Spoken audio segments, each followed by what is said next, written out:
The following podcast may have certain mental health topics that can be found either uncomfortable or triggering to an individual. Please listen with caution or click on another podcast if need be.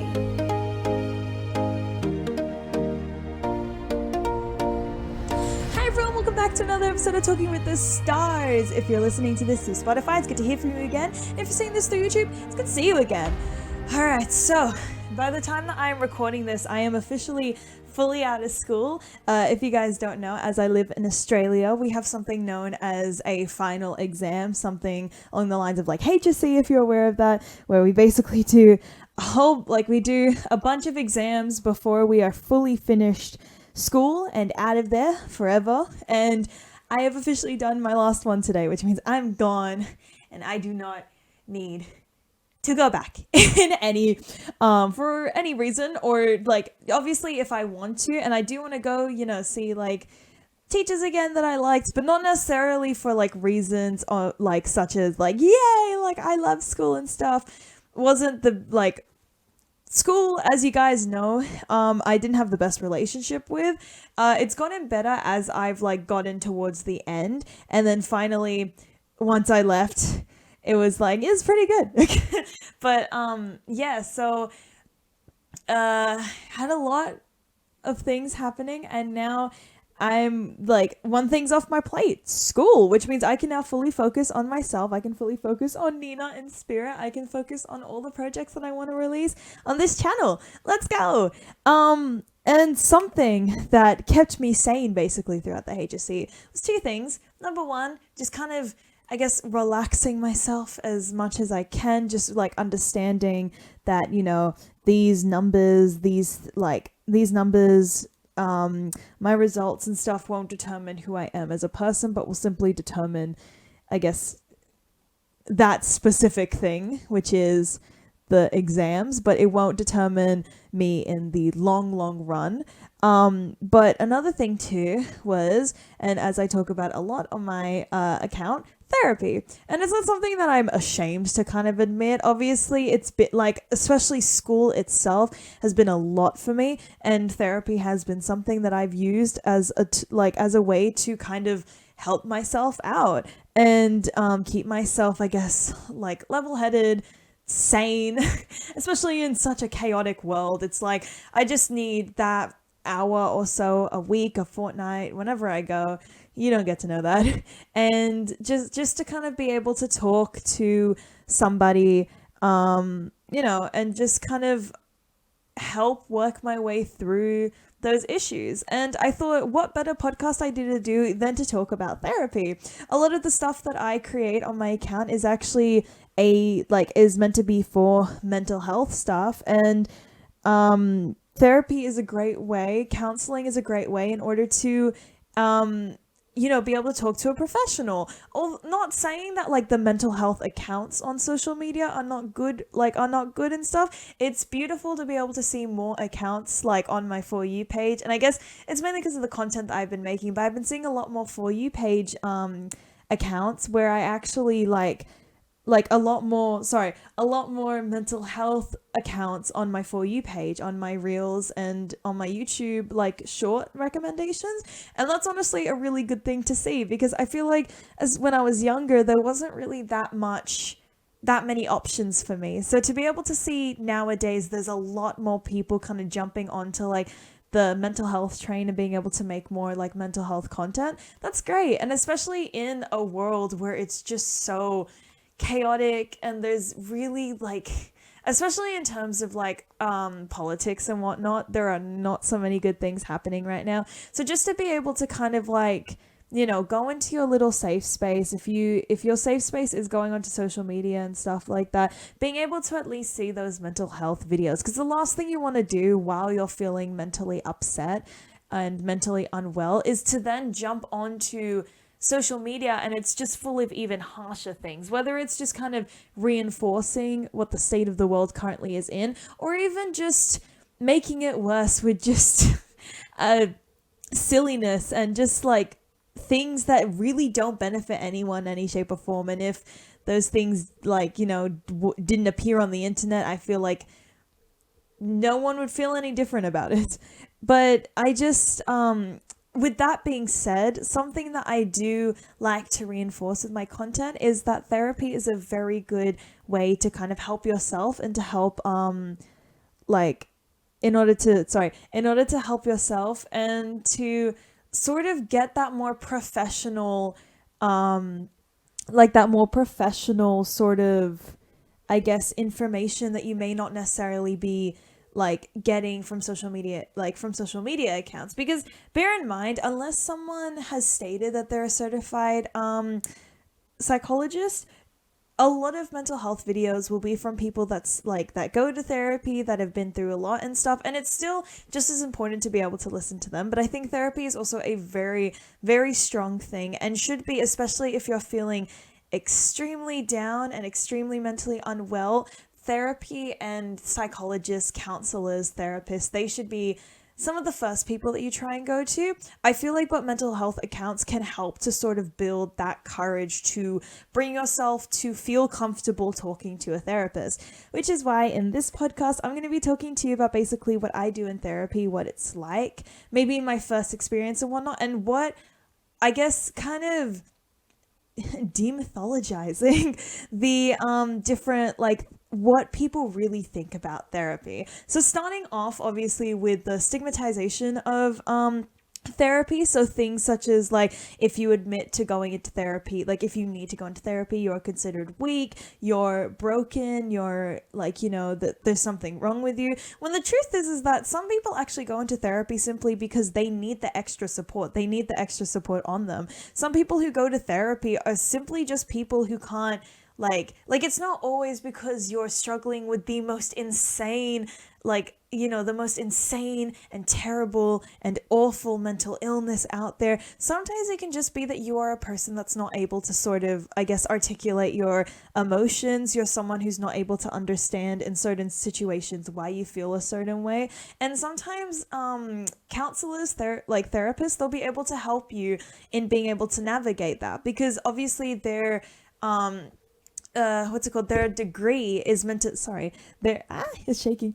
Their degree is meant to help you to sort of to an extensive, amount, and knowledge about how, emotions, the human brain, how all of that works. That's the whole point of psychology. So obviously they will have a lot more knowledge about that sort of stuff. So if you ever feel as though you are lost with your emotions, that you really don't know what to do in certain situations, you really don't know how to handle especially being in such a busy world, if you're not able to handle that, I think a therapist is a very good thing that you can sort of build into your life or add to your life, which can really positively impact you in the future. It doesn't have to be for extreme reasons. It can be for very small reasons, and it's one of the best things that I would say I've added to my life, because nowadays, and to kind of brush slightly on what I talk about, nowadays I talk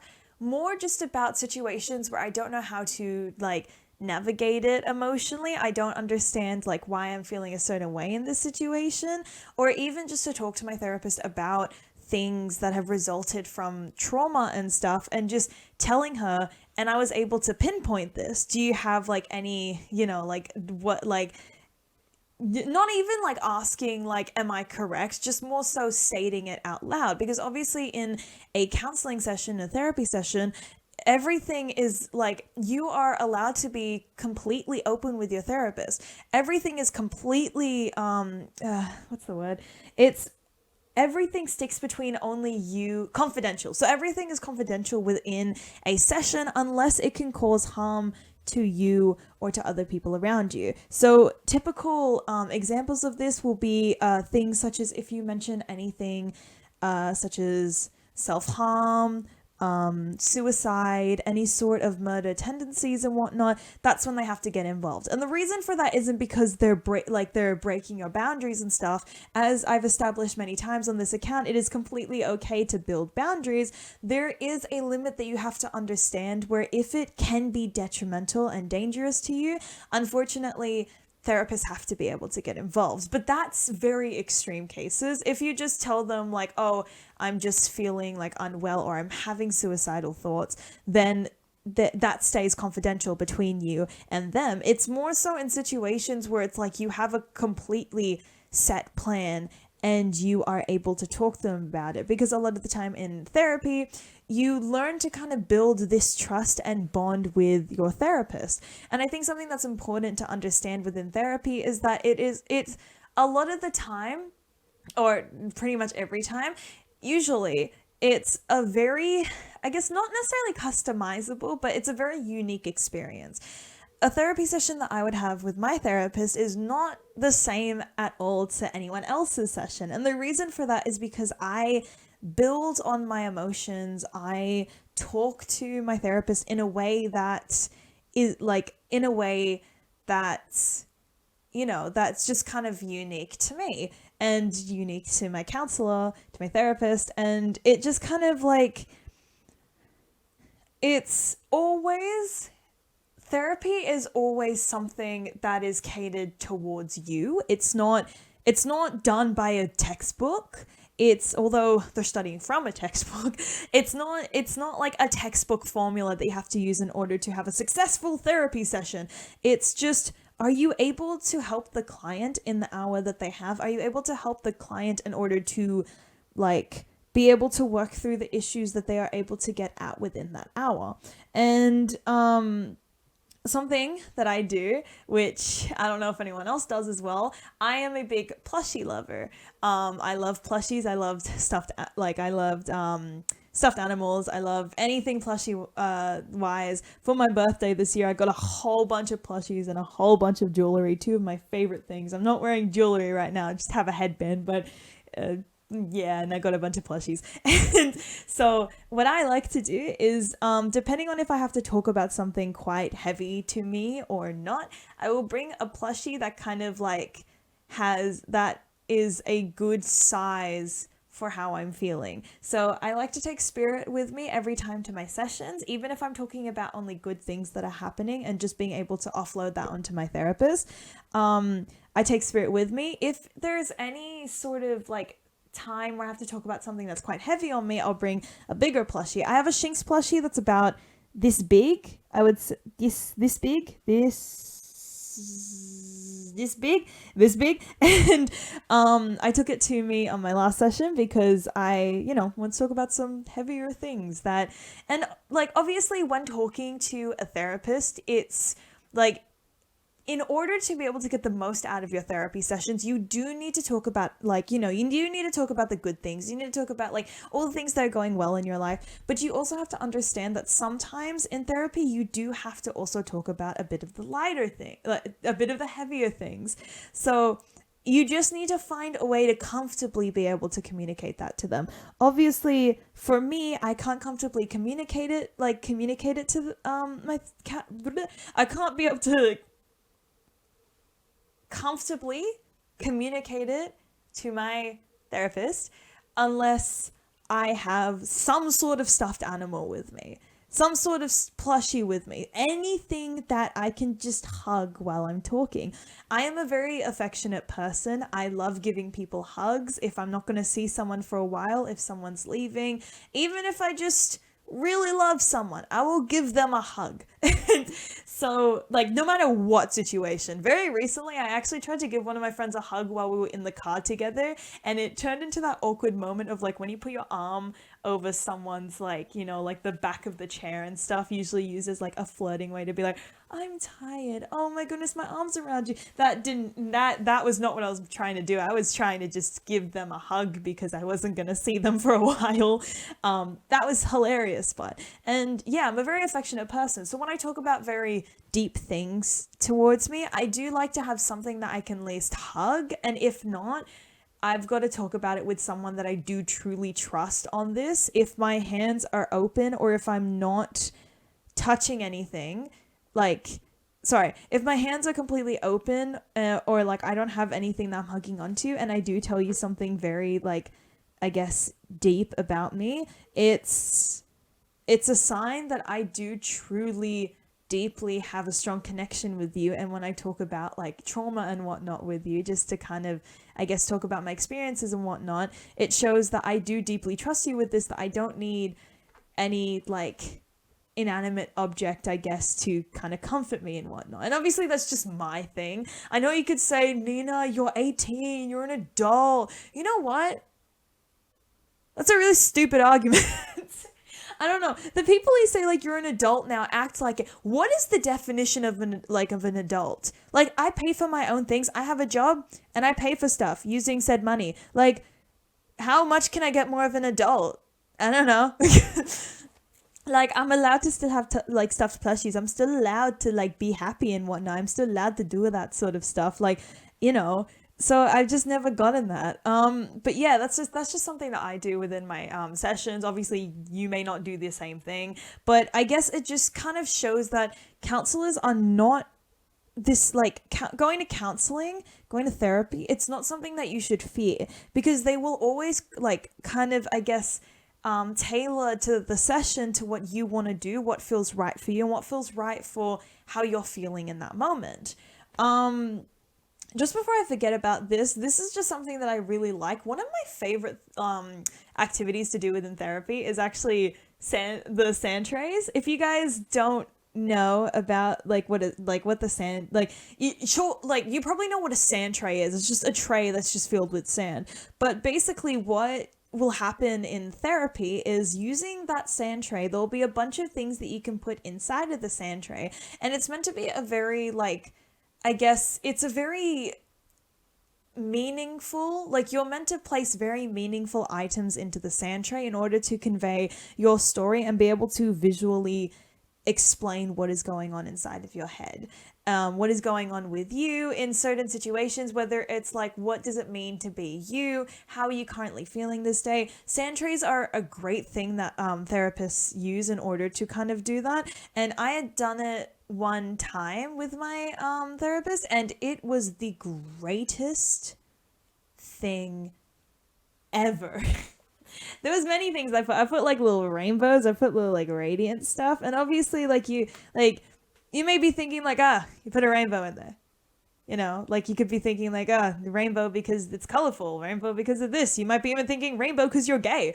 But the truth is that like, the only person who truly knows what the meaning of that rainbow was and why I put it in there was me. And that's the whole point of the sand tray activity. You aren't meant to be the one that knows what the sand tray means. I could put a photo on this podcast and you might be like, what is going on in that sand tray? That's the beauty of sand tray activities. You don't know what it means unless you are the person who did the sand tray activity. And that's why I really like the sand tray activity, because it's one of my favorite it's one of my favorite activities, and it's a very meaningful activity to me. I just wanted to mention the sand tray activity. It's one of my favorite activities in therapy. Anyway, so of course, so at the start of last year, I had finally gotten into my first session of therapy, and it was terrifying. Actually, not even at the start of last year. It was actually towards the end. It was in June. I remember that. June, July-ish, like that kind of time period. I had finally basically given in to myself and said, I think I need therapy. I'm going to go get therapy. And I had done my first session with COVID. I kid you not. The very first therapy session I had ever had in my life, I couldn't even see the therapist in person. Because at the time, obviously, COVID was like you had to isolate, you had to put in your case into the New South Wales app. Like, you were obligated to stay at home and be really careful when you had COVID. I don't think many places are like that anymore. Some places will still be like, please, if you can, wear a mask. But if you have COVID, it's just kind of like all other sicknesses. Just don't stay home if it's really bad. If not, places seem to let you come back again. But at the time, I don't know exactly what it is. I just kind of go if I have COVID, I'll still isolate anyway. Touch wood. Yeah. But because I haven't had it yet, since that time, so touch wood. But basically, yeah. So the first ever session I'd ever done, I had COVID, so I didn't really know what to expect from this. I was already terrified of even doing the session, let alone not being able to meet this person in person. And I'm basically like, my mentality at the time was basically, and you expect me to tell you what's wrong with me, you expect me to be like, hi, I am unwell and let me tell you why, when I haven't even seen you in person yet. And so we did a video call, and obviously like you like I saw what my counselor looked like, I saw what my therapist looked like, but the screen had broken. So my camera was linked to OBS, and for some reason OBS was, because I didn't have the camera thing installed on my OBS, because I don't like I just don't, when I use OBS I don't need the camera for it, especially because since I usually use OBS on my big screen, like on my like my monitor, like my PC, I don't usually need the camera. So on my, like when I was doing it on my laptop, it had the same issue where it was like, well, we're connecting to OBS and we can't get this to work. And I was like, well, how is this meant to work then? Like, how am I, like, she doesn't even know who she's talking to. So it was quite a like difficult situation, not to mention the process of getting into it was quite difficult in itself, because the place that I was going to was very backed up with other like clients that needed to get counselors, and I was actually on a very long wait list. And especially how I was before having before getting therapy, which, to say it in the easiest way possible, can't be waiting. Like, unfortunately, I was in a very bad state where it's like, if I needed to wait, it felt like the world had just crumbled and I fell into a ditch and couldn't do anything about it. Like, it was very, very difficult for me to sort of like kind of process that. So I was like, well, I can't really wait. Is there another option? And then I got, I think, transferred to another place, and they were quite quick on it. And this is why I met my technically my second counselor that I met. The first one was the one at the original place, and yeah. And something that I will say, and please, please, please keep this in mind when you're doing therapy.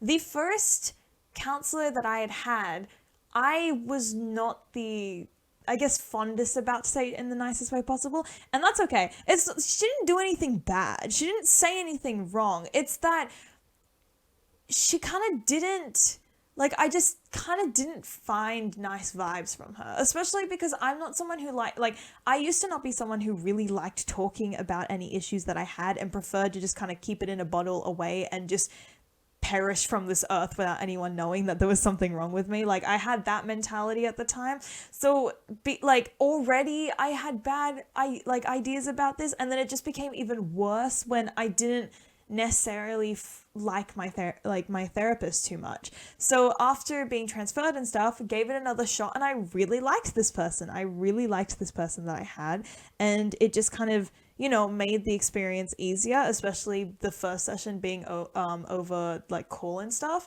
And so I'm talking to this person, and my OBS is broken, blah blah blah, and just randomly in the middle of the like call, my camera changes the output or the input, whatever. So basically, like, where it's getting its when you're doing like output, input, whatever, it's basically like where the noise, like output, where the noise and stuff will be coming out of, so like speakers, and then input is basically how the computer is getting like certain images, certain like noises and stuff. So you'd pick a like specific camera for your input. And so it just changed the input to my regular camera and not OBS. So just out of nowhere while she's speaking, it flicks from this like black screen because I turned off my camera to me.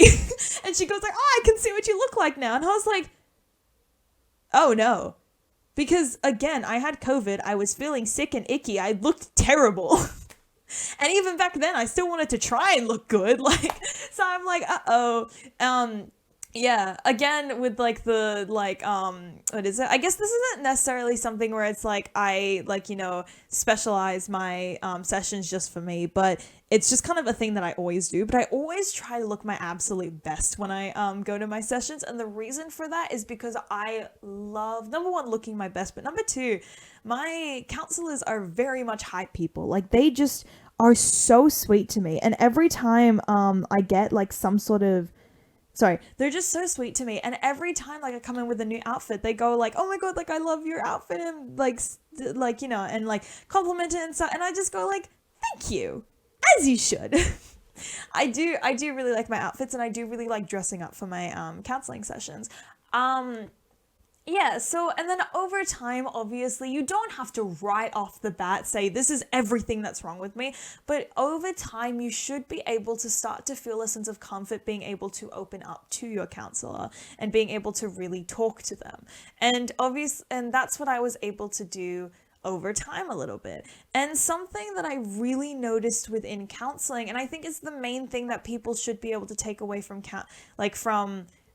choosing whether or not they want to go to therapy, something that is really important to understand and is usually the main factor that prevents people from going, and it's not the stigmatization, it's actually the fear that people think that the whole point of counseling sessions is to actually alter the way that someone thinks. So a lot of people will assume, and you might have heard this quite a bit, you might have not heard this at all, but it is sort of the most common thing I hear from people who don't want to go to therapy, is that they think that when they go to therapy, counselors or therapists, psychologists, even oh god, not psychiatrists, even psychiatrists, they'll think that their goal is to actually remanufacture, reprogram, change the way that someone thinks within their mind. And obviously that can be scary. You don't want to go somewhere where the purpose of what they're doing is to change your mind, reprogram it, tell you that everything you're thinking is wrong. But that's actually not what therapy does. It's in the completely opposite end of the spectrum.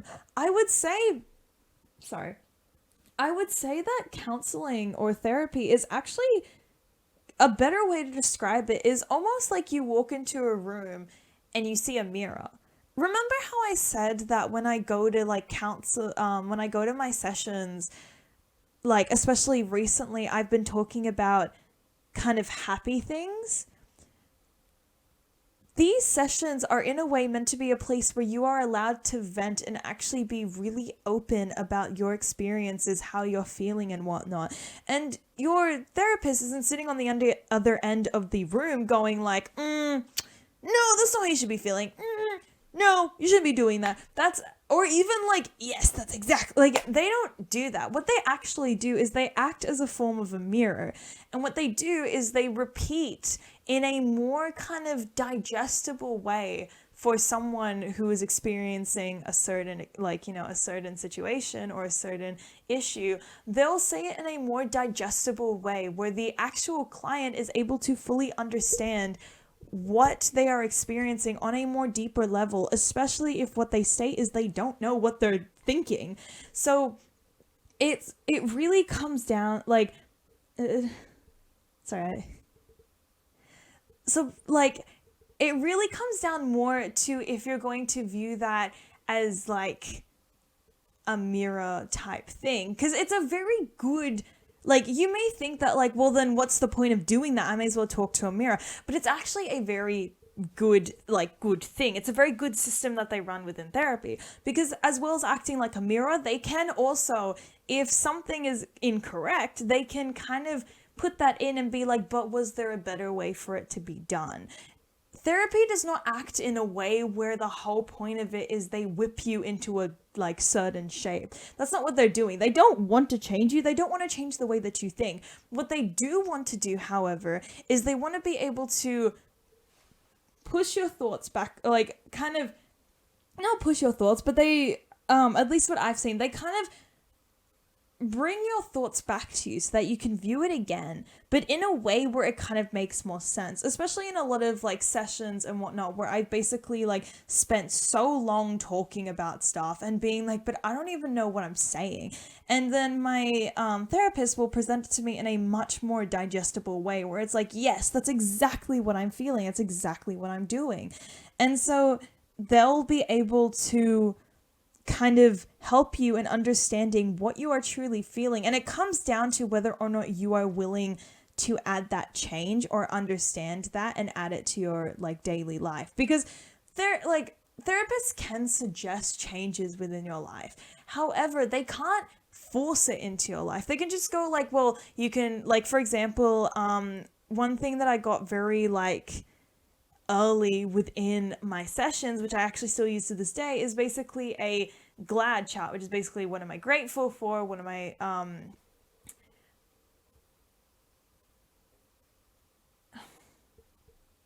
I say that and then I haven't done it in a while, but that's because I sort of have built gratitude in a more natural response where the glad thing kind of doesn't like it doesn't apply to me. Like I just kind of don't need to sort of look at the glad and be like, like all this. I believe it's what am I grateful for? What am I lucky for? It might not. Is it even glad? I think it's what am I grateful for? What am I lucky for? What do I appreciate or something like that? And then no, okay. Uh, it did work when I remembered what it was. It was actually a very useful thing. Even being able to write down three things that you're grateful for. That was something else that I also put into like my daily like to do thing. And it was beautiful. I loved it. It was very fun, and it just really kind of like put into perspective into writing like kind of the good things that are happening in my life and just exciting moments to sort of look towards instead of hyper focusing on negative experiences. And that's helped me to kind of not look at those negative experiences and allow that to kind of consume me and tear me down, but instead look at those negative experiences and just kind of be like, well, that happened, but I also have positive things in my life, and just being able to get over that hurdle of emotions. And talking about emotions, another thing that I love about therapy, and I don't know if I think I've talked about this on my account, I'm not entirely sure, but if I haven't, here's why I'm going to talk about it. Therapy gets you to be able to express emotions safely. Obviously, in the world, there are a lot of like people who kind of go like you shouldn't be sad, you're not like people have it worse, you shouldn't be sad, why are you getting angry, you're like you have everything and stuff like that, like, or even like going to certain demographics and being like you can't express your emotions, like for example like men, you shouldn't cry, you shouldn't like show emotion and stuff like that, or like to girls it's like oh stop being a crybaby and whatnot. And like there's just so much negative notions to any emotion that isn't happiness. But what therapy teaches you is that emotions are actually healthy. All emotions are healthy, whether you're sad, happy, absolutely ecstatic, even if you're frustrated or angry. Emotions, if a situation evokes an emotion, that emotion is entirely valid. Like, I think what you have to understand is you have to be able to differentiate the situation from like feelings are valid. I have talked about before where I believe that it's just kind of like some people can just get offended over things even if they're not something important. Obviously, they evoke a sense of like annoyance and whatnot. And although to me, I'm saying like, oh, well, it doesn't make sense. Like, I'm not even saying anything bad and they're getting annoyed about it. Obviously, to them, there is a certain mentality that they have that is causing them to feel that emotion and say this is valid. And no matter how many times I say like you getting annoyed that I am wearing an outfit that you don't like doesn't make sense, or you getting annoyed that me fighting for something that you don't agree with, and rather than just kind of being like like like just kind of shrugging it off, you instead decide to attack me as much as you can and make me feel bad for for breathing. Like, although I don't get it, there's obviously a mentality in their brain that is causing them to be like, it is valid for me to feel offended that this person is doing this. Now, does it make sense? No. Sometimes it's not even correct what they're doing, but unfortunately, emotions are just a valid thing to experience. And something that one of my therapists actually told me, which really helped me in the long run, was understanding the way that anger kind of, I guess, kind of occurs and whatnot. Because obviously you have your circle of emotions. Like you've got like the angry, like sad, happy. Like there's a lot of emotions that you can experience.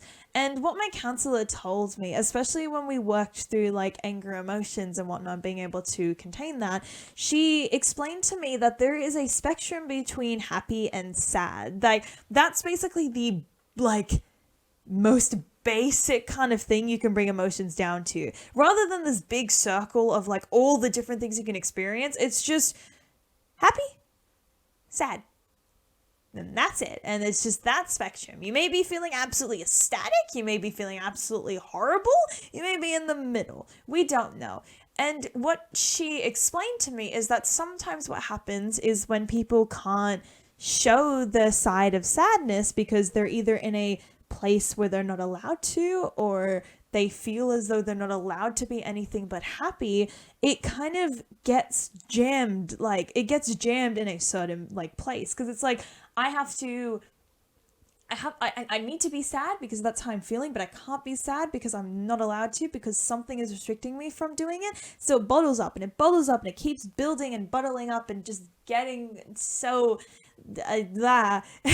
Literally, that's the best way to explain it. It's just a blah feeling. You don't know what the feeling is.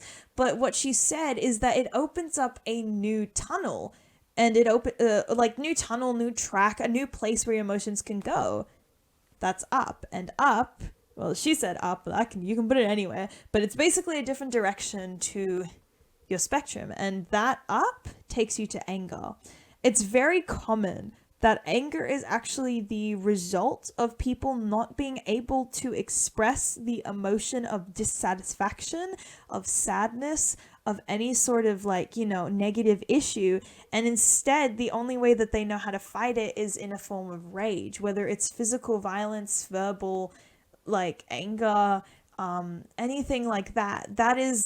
Anger is usually the result of that. You notice a lot of the times with like fights, like pointless arguments and stuff like that, a lot of it occurs because the two people in that argument aren't mature enough to understand how to be able to solve it in a way where they can, like, where it's more like, I'm sad about this, or I'm displeased that you did this to me. So what ends up happening is they instead just try to be angry and win it by just being more angry than the other person, that it actually dominates the, I guess, situation. It dominates the argument, and it gets really difficult to kind of deal with that, to be able to, I guess, navigate that. Anger is a much harder emotion to sort of be able to calm down, because obviously, especially if it's because of the bottling up situation, anger can cause a lot of damages within relationships that, for example, sadness, or I guess over happiness. I don't know how happiness can cause a problem in a relationship unless it's toxic happiness. But yeah, those are a bit easier to navigate, because you can be like, I get sad when I do this, or I get like upset. Maybe I even get angry and stuff. But when you're angry, like, just think about a time when you've been angry. I'm thinking of a time right now, and you've been absolutely fussed, like you've been absolutely like, wah, and just think about like kind of what was the cause of that. You didn't in that mind go, angry is the emotion that I need to feel, but anger can come from, you were sad, you felt hurt, you felt as though you were betrayed, broken, disheartened, any of that. And you weren't able to feel that sadness, so you instead chose to feel it in a form of anger. And after realizing that, I went, oh, wow. It really opened up a lot to me. And after understanding that, I went, well, the answer is like, or at least what I thought the answer was to just, when I feel sad, feel sad. And when I feel happy. And if I feel any other emotions, I feel them too. Because emotions are given to us so that we feel them. And especially like something that I'm grateful about. Remember your gratitude, you're glad. Something that I'm so grateful about is that I can feel these emotions, because being able to feel happy is a beautiful feeling. And being able to feel sad, even though like, tears are running down like your cheeks, like your eyes are watering up and stuff, and it's like sometimes it's painful, the sadness, and sometimes you may not even understand why you're sad, but it's just really overbearing and painful. You also understand that you are like living and being able to feel these emotions is one of the greatest gifts that you can have, because unfortunately at some point, like, I won't be able to feel again. Like, I won't be able to feel emotions. And there was a point in my life where I genuinely became someone entirely emotionless, because despite the fact that now I'm like, emotions should be felt and I love my emotions, there was a time where I was very young too, where I just couldn't feel anything and kind of cut those emotions out of my life. And even at the time where I should be feeling the most joy in my life, I felt absolutely nothing. And I didn't know what I should be feeling in that point. So I would just try my best to fake it. And obviously, because I was really young and didn't know how to express these emotions, didn't know how to feel them, I wasn't good at faking it.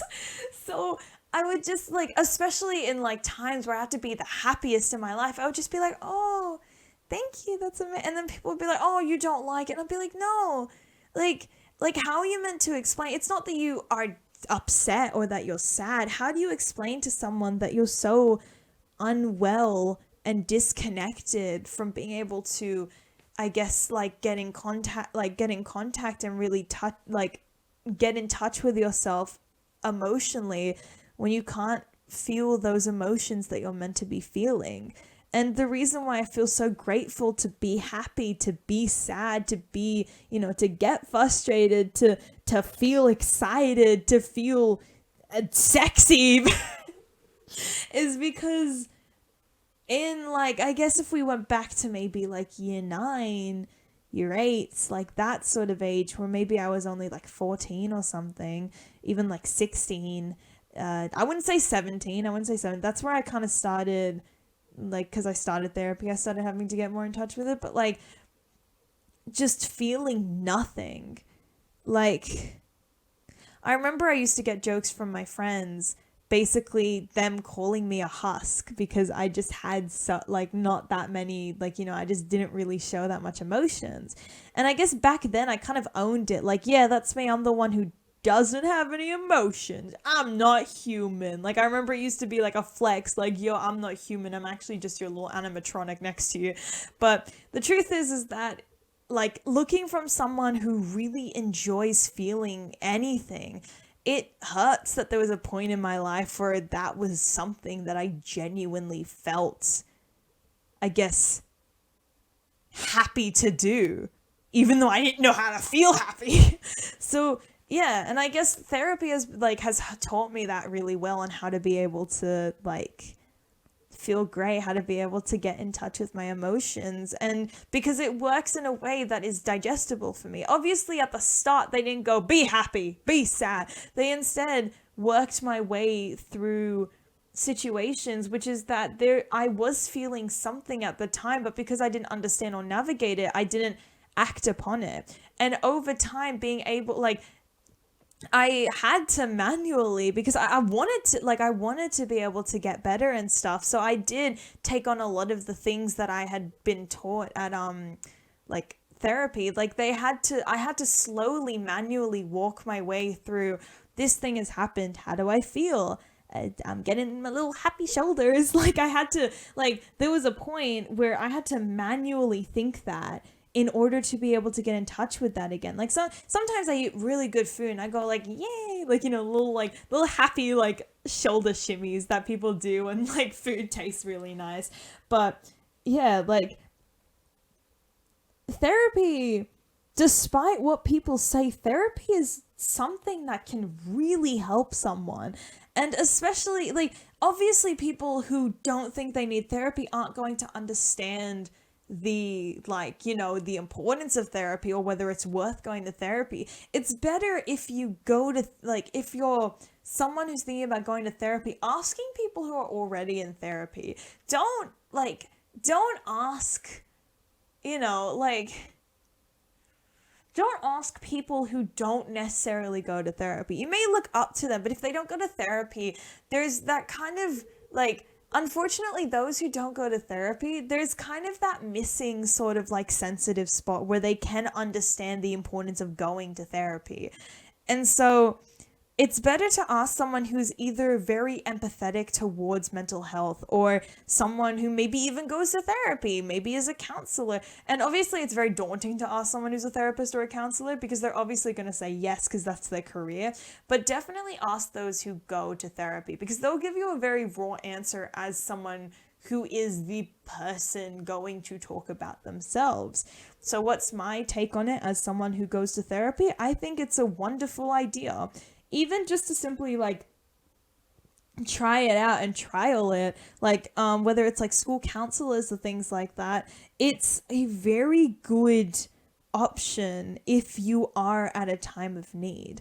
And circling back to what I said at the beginning of the podcast, which was basically talking about I guess mental health accounts and stuff, a lot of those accounts will actually suggest therapy. And the reason for that is because they get a lot of their idea, or as someone who does it, who has sort of a mental health account, a lot of the ideas that I get from my content comes from therapy. There are certain content, there's certain videos that I make where I actually run it by my therapist before posting it in order to make sure that it's what I'm sending is something that won't offend anyone or hurt anyone in terms of their mental health.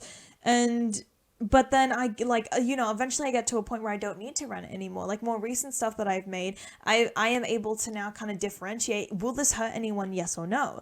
Sometimes I make silly mistakes, but that's just because I'm human and I won't always have the right answer. Sometimes the content that I make will either be wrong or it will just it won't really impact anyone in any shape or form. But I feel like no matter the content that you make, it's going to string a chord in someone.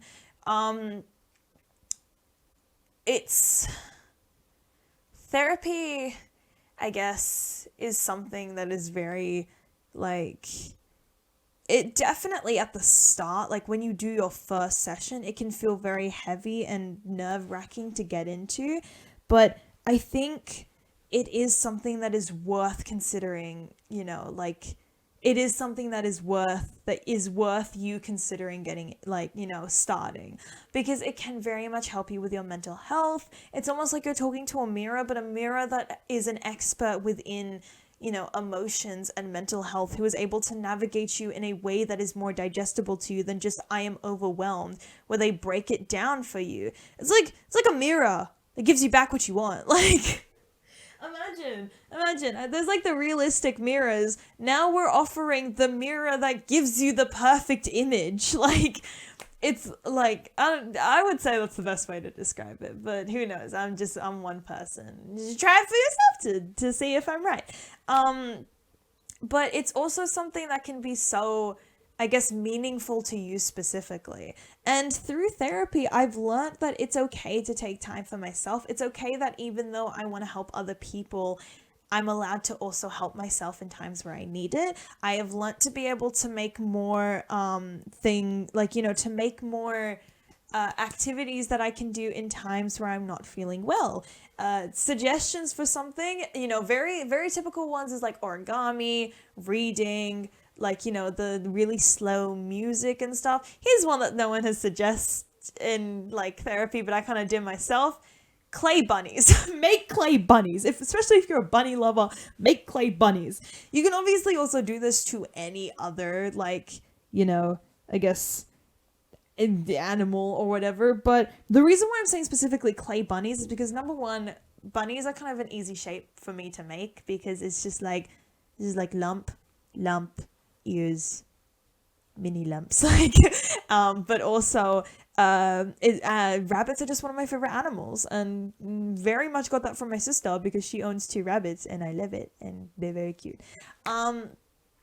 But yeah, I also like dogs. But they're very simple to make, and it's just because I make really small ones, so I can make multiple ones until I feel happy. And again, HSC, stresses in the world, sometimes I just need something to kind of, wind down to that isn't necessarily me staring at technology, especially because a lot of the stuff that I do requires me to look at a computer. I want that activity that I can do to mentally help myself to not be me staring at at a device again, which is basically my my 1 hour where I turn off all devices, but also making my little clay bunnies. Like usually I now spend an hour a day doing that instead.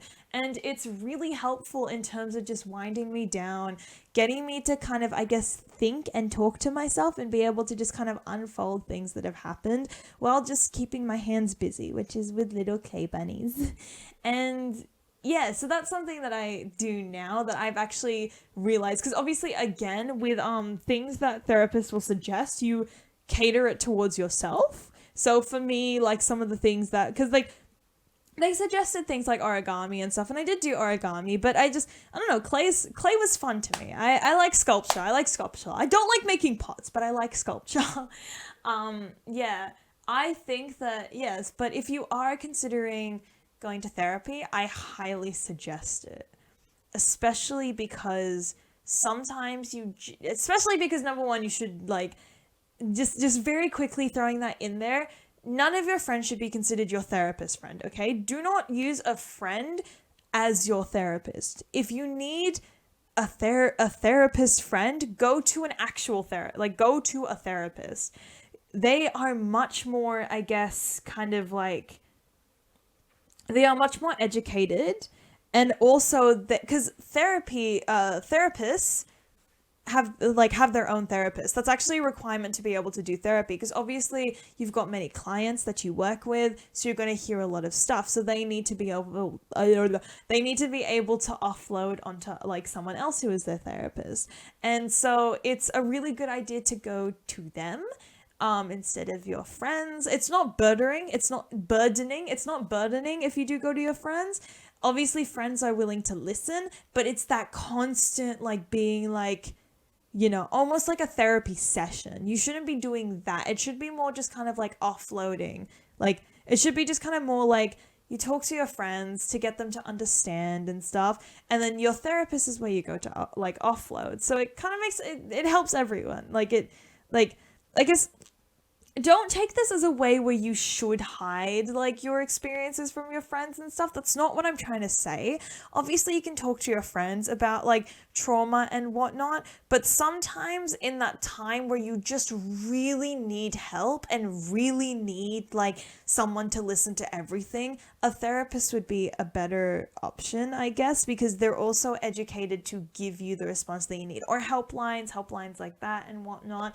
And then obviously you can also talk to your friends as well if they're if they want to, like if they're, I guess, if they're open, and feeling well to help you, because you also have to keep in mind that you can't offload, like you can't, I keep saying offload's not the right word. You can't talk to your friends about such heavy stuff if they're already not in a good place themselves. It's better that you all kind of find a therapist that you can all talk to, and then you can come together and talk about your experiences.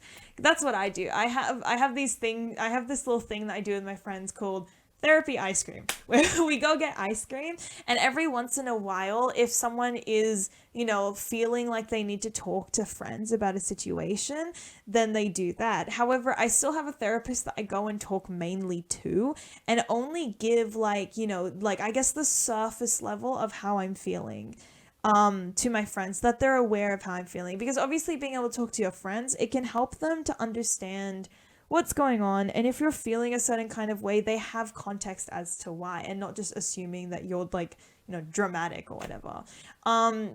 Yeah, highly recommend therapy. Yay! This podcast was mainly just to talk great about therapy and just let people know that it's okay to go, if it's okay if you need help. Anyway, with that being said, that's the end of Talking with the Stars. The stars were beautiful. They were very therapeutic. Making my little clay bunnies in front of them. Anyway, Yes, Spirit and Nina come to my therapy sessions sometimes, and they both love it. They both love seeing me be happy, and they are also happy. They're happy when I'm happy, and I'm happy, so they're happy. Anyway, thank you guys so much for watching. I hope you enjoyed this podcast, and I will see you guys next time. Bye bye.